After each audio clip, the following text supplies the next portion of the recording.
Hello दोस्तों, मेरा नाम है अंशु और आप मेरे साथ सुन रहे हैं मेरी ही लिखी हुई कहानियाँ। इश्क का रंग सफ़ेद, भाग 78। बंद करो रोना।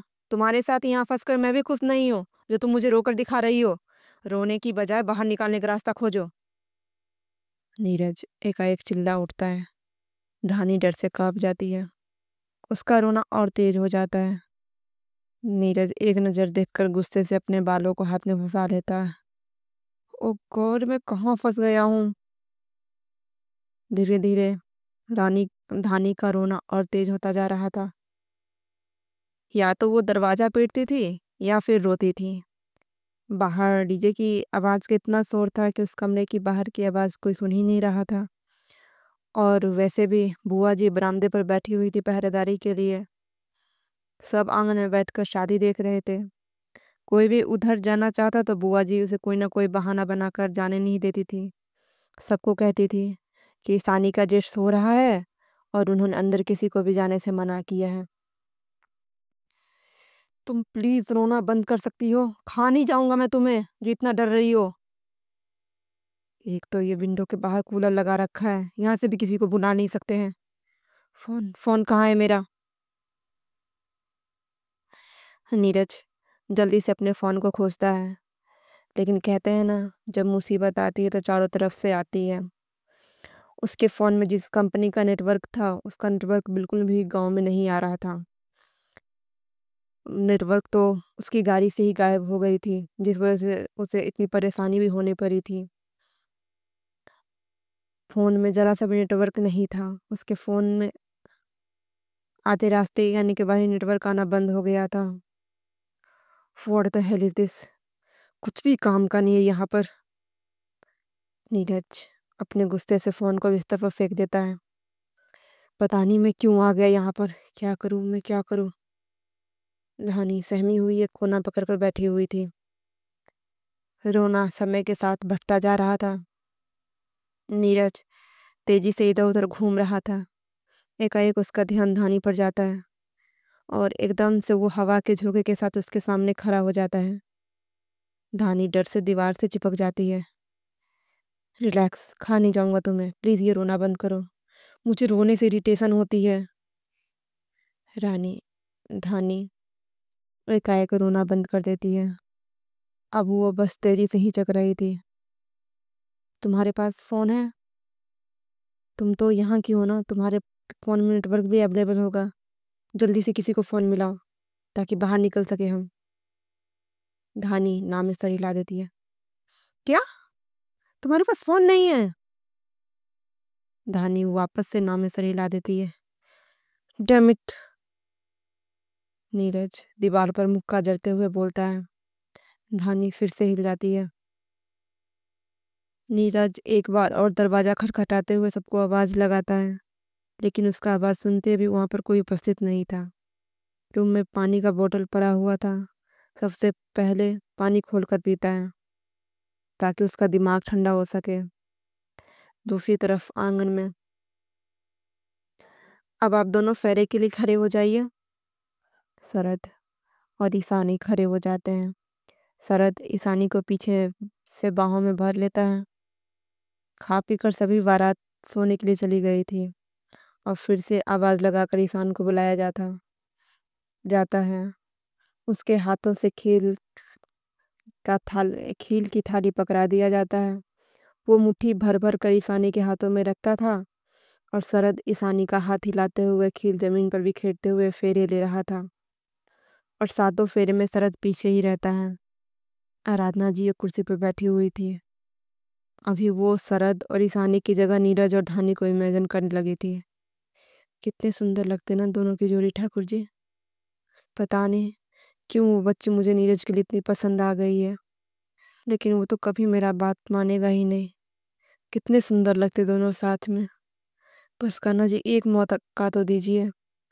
हम हमें नीरज हमारी नीरज बात मान जाए, कितना अच्छा होगा दोनों के लिए। अब आप दोनों आसन ग्रहण कर लीजिए।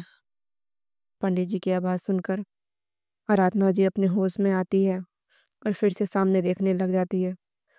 सिंदूरदान की रस्म के लिए कन्या की माँ आगे आई है।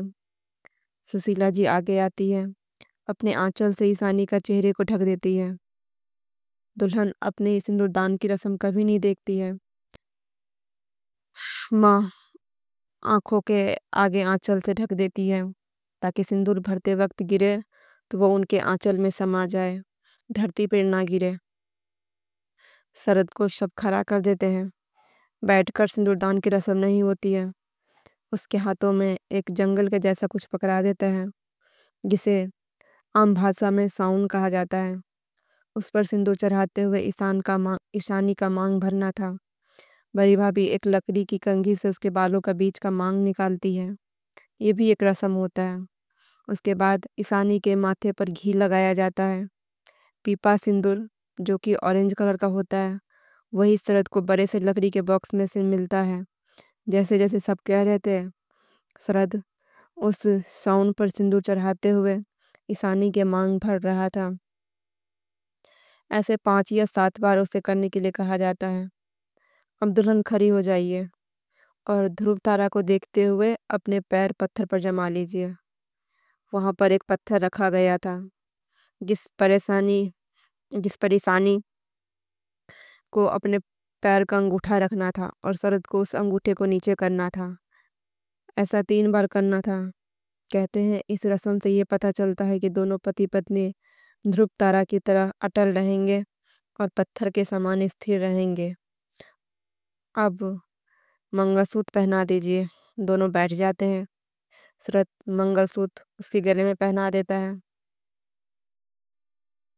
इधर नीरज बेड पर बैठा हुआ था। अब वो धानी का रोना सुन सुनकर इरिटेट होकर पक चुका था, लेकिन धानी रोना बंद ही नहीं कर रही थी। उसे रोने के अलावा कुछ आता ही नहीं था, और वहीं नीरज को गुस्सा करने के अलावा कुछ नहीं आता था। गुस्से से तेज कदमों से उसके पास पहुंच जाता है और उसके बाजू को कसकर पकड़ लेता है। What's wrong with you? दिक्कत क्या है तुम्हारी? क्या कर रहा हूँ मैं तुम्हारे साथ जो तुम इतना रोकर दिखा रही हो? हम इस कमरे में लॉक हो चुके, डैम इट। और सुबह से पहले ये दरवाजा खुलने वाला है नहीं, इसलिए चुपचाप ये रोना बंद करो, नहीं तो मैं क्या करूँगा मुझे भी नहीं पता है। धानी और रोने लग जाती है। चुप, बिल्कुल चुप। एक बार तुम्हारी आवाज आई ना तो गला दबा दूंगा। बताओ तो सही, रो क्यों रही हो? आपने आपने कपड़े। हिचकी के मारे धानी की बात पूरी भी नहीं हो पा रही थी।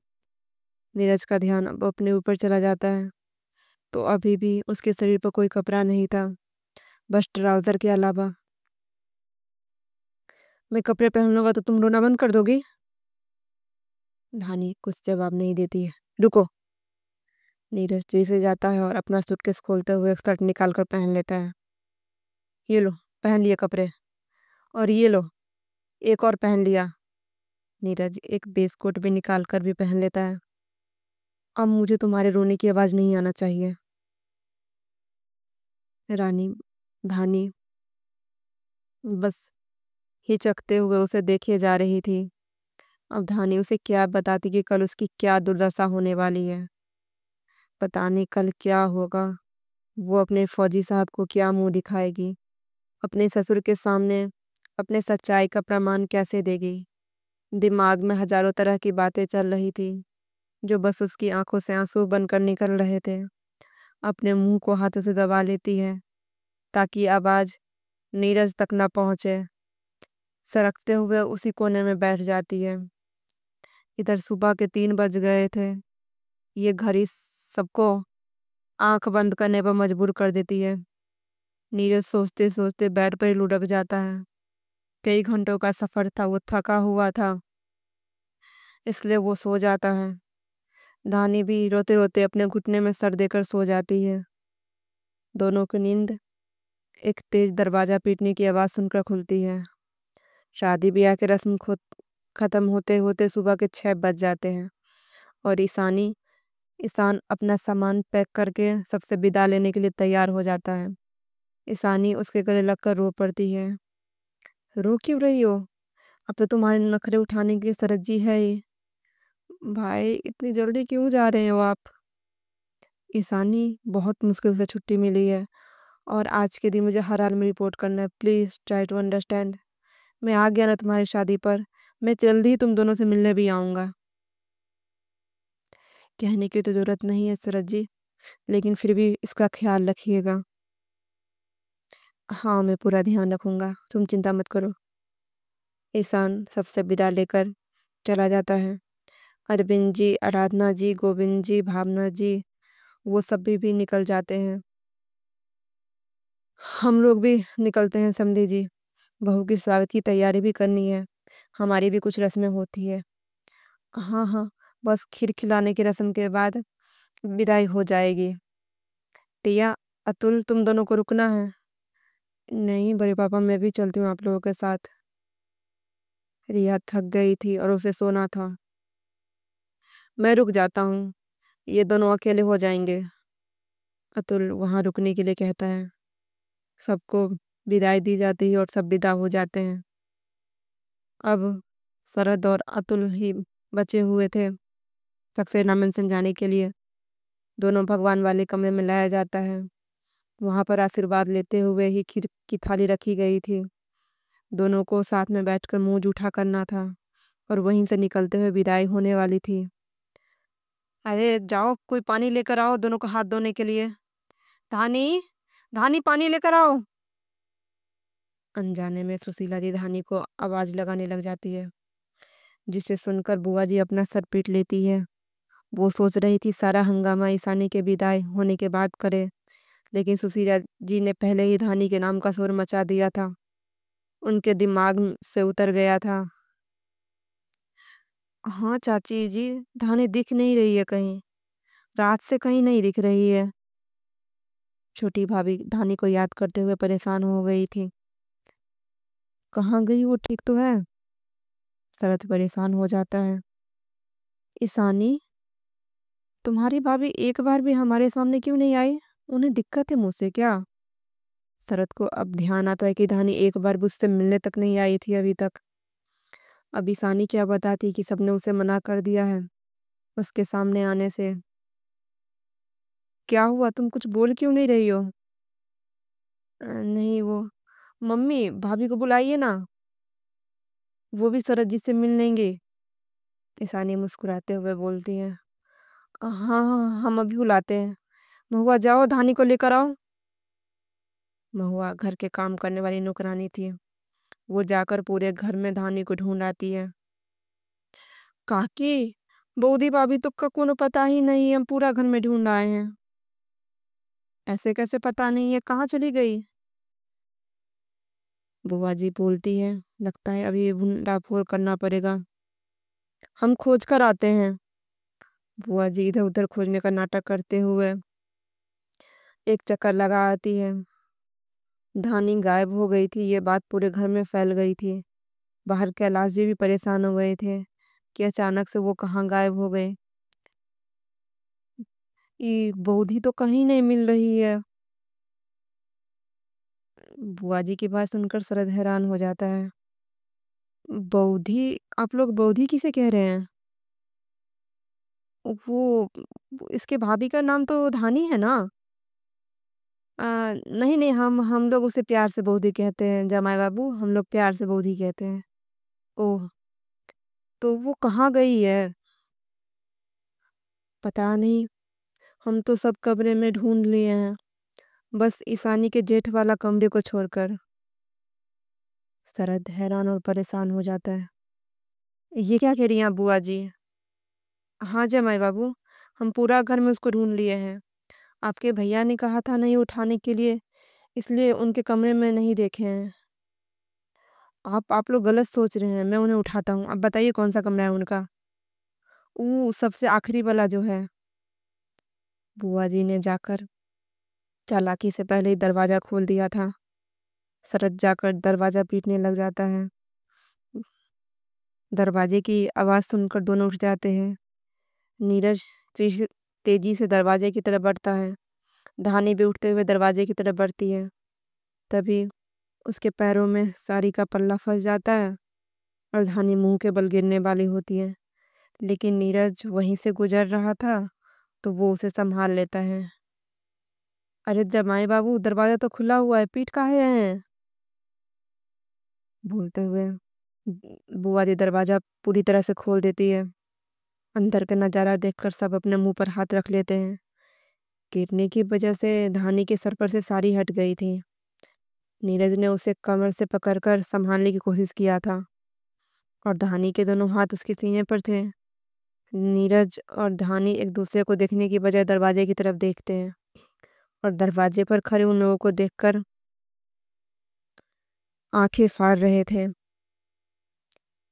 हर हर महादेव दोस्तों, आज का भाग यहीं ख़त्म होता है।